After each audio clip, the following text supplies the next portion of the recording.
150 milhões de reais com venda no São Paulo, Gabriel. Vamos comentar aí sobre isso, vamos falar também sobre renovação de contrato no São Paulo. Por outro lado, também tem renovação que pode travar aí de outro jogador. Vamos falar aí sobre isso e várias outras notícias do São Paulo. Certo, rapaziada? Bom, ontem São Paulo empatou aí com o time do Criciúma 1-1, né? Num jogo bem fraco, numa atuação, mais uma atuação ruim do São Paulo, e principalmente fora de casa, né? Que é rotina o São Paulo jogar mal fora de casa aí. E um dos piores em campo, na verdade, ontem, foi o Caleri, que vem numa fase terrível, né, cara? Mais uma vez ontem, ele errou praticamente tudo que ele deu, que ele acertou no jogo, foi aquela ajeitada que ele deu pro Lisieiro pra fazer o gol, que eu não sei se ele ajeitou a bola, se ele foi dominar e não conseguiu dominar, né? Mas enfim, foram coisas que ele ajudou o São Paulo em campo ontem contra o time do Criciúma, olha aí. Caleri chega ao 8º jogo seguido sem marcar gols no Campeonato Brasileiro. O atacante, a gente deu uma assistência para o gol de Lisieiro, mas não está tendo uma vida fácil quando o assunto é bola na rede, tá? São 8 jogos seguidos sem marcar gols, e no Brasileirão inteiro, né, cara, em todo o Campeonato Brasileiro, ele só tem 5 gols em 26 jogos, cara. A temporada dele é um horror, tá? Incrível como a temporada dele é ruim. Aí ele não marcou contra o Criciúma, contra o Vasco, contra o Corinthians, contra o Inter, Fluminense, Vitória e Palmeiras. Nesse bolo aqui desses jogos do São Paulo tem o Cuiabá, e só contra o Cuiabá ele não jogou, né, cara? Então, são 8 jogos já que ele não marcou. O último gol que ele marcou no Brasileirão foi contra o Flamengo, cara. Não, foi contra o Flamengo, que o São Paulo tava nas 3 competições, né? Tem um bom tempo já, tem uns 2 meses, né, cara? 2 meses, quase 3 meses de jogo contra o Flamengo. O São Paulo jogou bem, ele fez um gol de cabeça, um golaço de cabeça no cobrança de escanteio do Rato, né, cara? Foi o último gol dele pelo Brasileirão. Aí, né, cara, de lá pra cá ele marcou contra o Botafogo, né, marcou contra o Nacional nas oitavas, contra o Botafogo nas quartas, mas pelo Brasileirão ele já vem de uma longa sequência aí sem marcar gols, cara. Foi o que eu falei pra você de outros vídeos, que é a pior fase, pior momento dele, bom, na história dele no São Paulo. Acho que ele nunca viu um momento tão ruim, né, cara, tão sem confiança como ele tá vendo aí.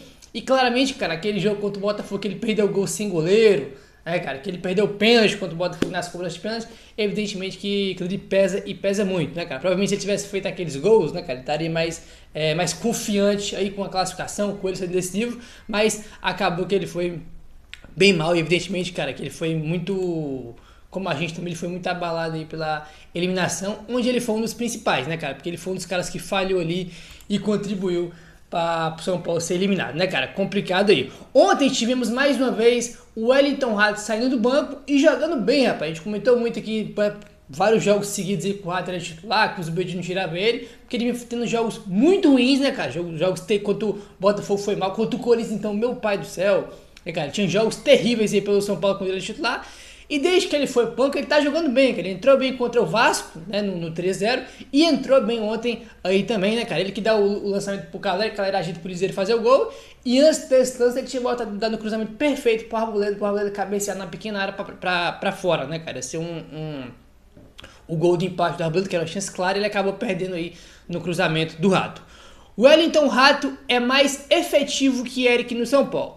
O Wellington Rato terá uma forte concorrência de Eric nesta reta final de temporada por uma vaga no time titular. Contra o Vasco, o camisa 27 acabou ficando no banco de reservas e viu seu companheiro ser um dos destaques da partida. Neste sábado ele foi novamente reserva contra o Criciúma e entrou no segundo tempo. Rato se apoia no fato de ser o principal garçom do elenco para recuperar o seu status. Rato soma 8 assistências na temporada e se isolou na liderança do time neste quesito. Cara, é realmente uma disputa boa aí, mas, cara, o Wellington Rato, cara, ele tá jogando bem vindo do banco. Quando ele tava como titular, ele tava jogando muito mal, né, cara? E quando ele foi banco, jogou bem, entrando nos 2 jogos que teve, que ele entrou no segundo tempo, contra o Vasco e contra também o time do Criciúma aí. Ele é um jogador mais pesado, mais lento, né, cara? Parece que ele não aguenta jogar com intensidade de 90 minutos, então parece que entrando no segundo tempo ali com o adversário mais cansado, ele consegue ali, né, cara, fazer um barulho quando entra no segundo tempo, né? Inclusive ele que deu assistência pro gol do Lucas contra o Vasco, né? O segundo gol do Lucas, né? Que foi o terceiro do São Paulo, no cobrança de escanteio. E ontem também ele foi muito importante, né, cara? No gol do São Paulo aí fora, né? A do Arboleda que ele criou aí, gol bizarro que o Arboleda perdeu, né, cara? Poderia ter até vencido o jogo, né? Se ele tivesse feito aquele gol, evidentemente a gente conseguisse ter feito outro gol aí depois, tá bom? Informação aí do blog do São Paulo, rapaziada, ali. Contratado no fim de 2023, Rian Carlos, zagueiro do Sub-16, chegou ao time no começo do ano para reforçar a zaga. O atleta não só conquistou seu espaço no time tricolor, mas também na seleção brasileira e recebeu seu primeiro contrato profissional com o São Paulo, com a multa de 360 milhões de reais. É mais um jovem da safra de futuro do São Paulo que vem sendo preparada para Cotia nos próximos anos. E em breve ouviremos falar mais dele. Que Cotia siga retomando seu caminho, matéria aí do blog do São Paulo, tá? Rian Carlos, né, cara, aí assinou seu primeiro contrato profissional com o São Paulo. Eu não vi ele jogar ainda, é zagueiro, tá, do Sub-16 e já tá na seleção brasileira. Seleção aí de base, ele já tá jogando, né? Seleção Sub-17 já tá jogando e assinou aí seu primeiro contrato profissional com o São Paulo. Ele que chegou ainda no fim de 2023, né? Esse ano aí no começo do ano de 2024 e tem agora aí um contrato profissional com o São Paulo, né, cara? Mais um aí com o São Paulo. Tem bastante expectativa, né? Visando o futuro de Cotia, que tá passando por toda uma reformulação aí agora, tanto de jogadores como também dos departamentos internos dentro do São Paulo, tá bom? Falando em Cotia, rapaziada, aí em contrato profissional, vamos falar sobre o Henrique Carmo aí, porque temos novidades. Virou uma novela essa renovação do Henrique Carmo, verdade é, né? Virou literalmente uma novela aí, mas temos novidades aqui em relação a essa informação aí também do blog do São Paulo. Olha aí. O São Paulo está empenhado em garantir a permanência de Henrique Carmo, jovem atacante de 17 anos e uma das principais promessas da base do São Paulo. O clube apresentou uma proposta de renovação para estender o contrato, que atualmente vai até o final de 2025. O novo contrato é até 2028, tá? Então está, né, conversa para renovação, vai renovar, não vai. Teve até entrevista que o presidente, ó, que o empresário do Ricardo tinha andado falando que não tinha conversa com o São Paulo, mas tem sim. O São Paulo agora fez essa proposta oficial, né, para renovar com ele até o fim de 2028, tá bom? O São Paulo aguarda uma contraproposta do staff do atleta, que deve ser apresentada nas próximas semanas. O Ricardo completa 18 anos em 9 de novembro e tem gerado grandes expectativas, assim como seu colega William Gomes, que renovou com o São Paulo recentemente. Isso aqui é interessante, a gente chegou até a comentar com vocês sobre isso aqui, é interessante. Ó. O staff do Henrique deseja que os termos de seu contrato sejam semelhantes ao do William Gomes, que atua pela equipe principal e já tem 15 jogos e 2 gols marcados, né, que é o William Gomes.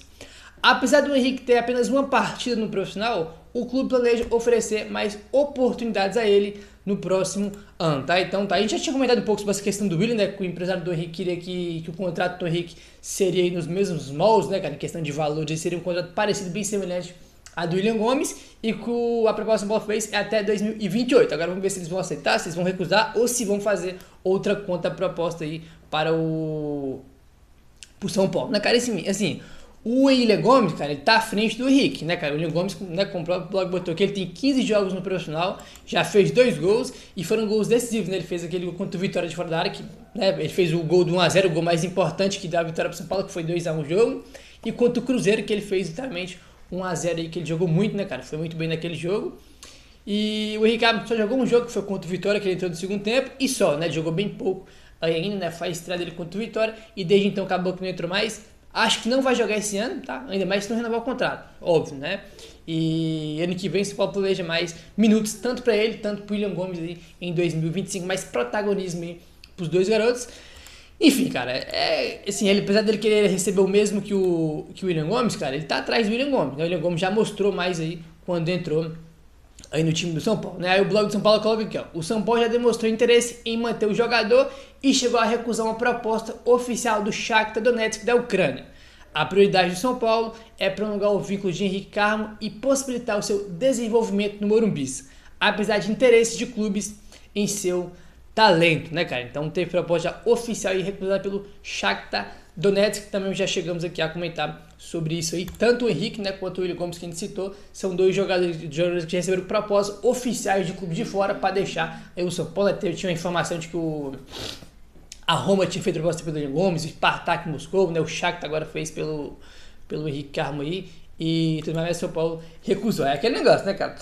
O complicado é tu recusar a proposta do Shakhtar, por exemplo, e não conseguir renovar o contrato do moleque, né, cara? Tu não consegue renovar, recusa a proposta e sai de graça, né? É o pior cenário possível aí, mas é torcer que o São Paulo consiga renovar o contrato do Ricardo aí em breve, né? O Alex Oliveira trouxe a informação essa semana de que ele torce pro São Paulo, que ele quer renovar com o São Paulo, que ele quer ficar no São Paulo, jogar no São Paulo, para depois, evidentemente, ser vendido aí para a Europa. Ele quer jogar, né, cara? Deixar um legado aí no São Paulo, que é muito bacana, muito legal aí, tá bom? Vamos avançar agora. São Paulo tá nessa leva aí, nesse mar de renovações, né? Tanto de jogadores da base vindo da base, que é o caso do Ricardo, tanto também de jogadores que já estão no profissional há muito tempo, que é o caso do Igor Vinícius, que também já comentamos que o São Paulo já iniciou aí tratativas para renovar o contrato do Igor Vinícius, tá bom? O Rafael Emiliano traz aqui alguns pontos importantes que pode dificultar essa renovação do São Paulo com o Igor Vinícius. Olha aí. O São Paulo ganhou um problema para conseguir a renovação antecipada de Igor Vinícius. Isso porque o staff do jogador recebeu sondagens de clubes da China e também do Japão, que poderiam fazer uma proposta ao São Paulo para contar com o lateral em 2025. A diretoria de São Paulino foi informada do assédio oriental no seu jogador, mas não acredita que seja algo que anime o Igor Vinícius para deixar o Morumbi. O São Paulo confia que as negociações pela prorrogação do contrato terão um desfecho positivo pela oportunidade de melhor de valorização que ele terá sendo titular do São Paulo, tá, rapaziada? Tá aí a informação do Rafael Emiliano, né? Já tinha alguns clubes interessados nele, que o Alexandre Vieira tinha entregue essa informação essa semana, né? Mas tem também times aí da China e também do Japão interessados aí na contratação do Igor Vinícius. Recebeu sondagens aí através dos seus empresários e é algo que pode dificultar essa renovação do São Paulo aí. Mas ao mesmo tempo não imaginamos, né, que será algo aí muito atrativo aí pro Igor Vinícius, porque China, Japão aí, no São Paulo ele vai ter o contrato renovado, vai ter mais vitrine, óbvio, né, até para ir para Europa, quem sabe, né, enfim.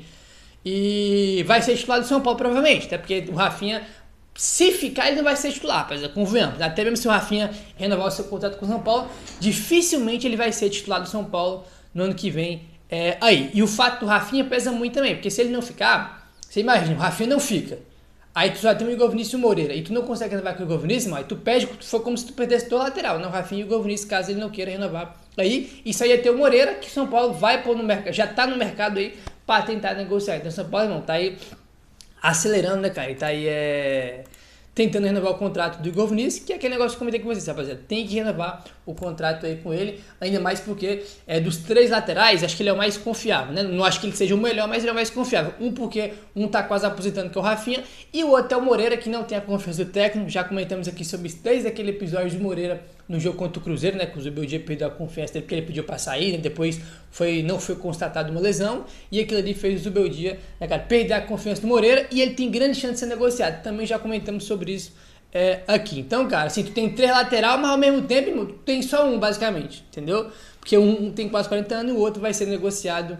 Então, torcer que o São Paulo consiga renovar com o Igor Vinícius. E ele que deu entrevista, né, pro Globoesporte.com nos últimos dias, falando que quer ficar no São Paulo, quer renovar com o São Paulo, porém ele tem vontade de jogar lá fora, né? Vontade de jogar lá fora, então ele basicamente confirmou isso aí em uma entrevista pro Globoesporte.com nos últimos dias, né? Bom, falando em venda, que eu até citei o Moreira aí, né, cara, que a gente tá comentando sobre o lateral direito, informação aí do Matheus Avelino, olha aí. Jogadores com alto potencial de mercado que podem ser vendidos pelo São Paulo no fim do Brasileirão de 2024.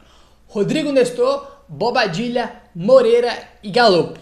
A diretoria espera faturar pelo menos 155 milhões com a saída de todos esses atletas, tá? Então já comentamos aí dos últimos dias, São Paulo vai fazer pouquíssimas contratações para o ano que vem, né? 2, 3 contratações ali para poder fechar ali o elenco, né? Compor ali o elenco do São Paulo, porque agora tem teto de gasto, fundo de investimento, como todo mundo já sabe dessa história, então vai gastar muito pouco.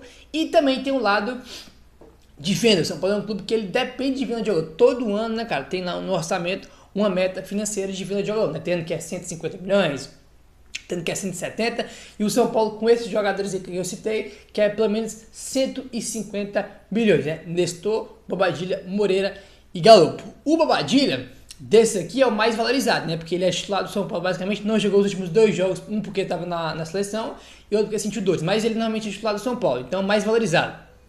Inclusive, o Alex Oliveira trouxe informação, né, de que tinha sondagem já para ele aí de 40 e poucos milhões de reais, né? Então o jogo tem bastante mercado na Europa, é jovem, né, cara? É titular da seleção do Paraguai. Ele, mesmo que seja do Paraguai, valoriza muito o jogador e tem muito mercado. O Galo é um jogador que tá embaixo, mas também já tem muito time interessado, né, cara? O Boca já veio atrás, o Rosário já foi atrás, o Nestor também já teve sondagens aí esse ano, cada vez mais perdendo espaço no São Paulo, né? Ontem, mais uma vez, ele nem sequer saiu do banco, né, cara? O que é bem bizarro aí a perca de espaço do Nestor. Não bizarro pra ele não jogar, né? Porque sempre quando ele entra, ele tá mal. Coisa incrível, né, cara? Cada jogo ele vai piorando aí, né? Mas o cara jogou bem ano passado, fez gol na final, jogou bem a final. E esse ano o cara perdeu muito espaço, cara. Muito espaço. É raríssimo tu ver ele entrar no segundo tempo. E tem o Moreira, que é aquela questão que a gente já comentou com vocês, né, cara? O São Paulo é um jogo que tem muita lesão, não consegue ficar saudável, tem um problema físico. E teve a questão também que aconteceu envolvendo o jogo do Cruzeiro. Então o São Paulo quer pelo menos 150 milhões aí nesses jogadores. Nestor, Bobadilha, Moreira e Galo, né? Cara, são 4 jogadores aí que, apesar que não estão em alta, tirando o Bobadilha, que são, cara, jogadores interessantes que têm mercado. Os 4 jogadores têm mercado, né? O Porto já vai atrás do Moreira, então os 4 jogadores têm mercado e o São Paulo pode conseguir boas vendas aí. E, cara, é assim, rapaziada, tem que vender porque são jogadores que não jogam, né, cara? O técnico não conta com eles, jogam muito pouco, então tem que vender pra fazer caixa, né? Verdade aí é isso, né, cara? Enfim, meu parceiro, é isso. Dá aquela moral, se inscreve no canal, deixando seu like. Valeu, tamo junto e saudações tricolores.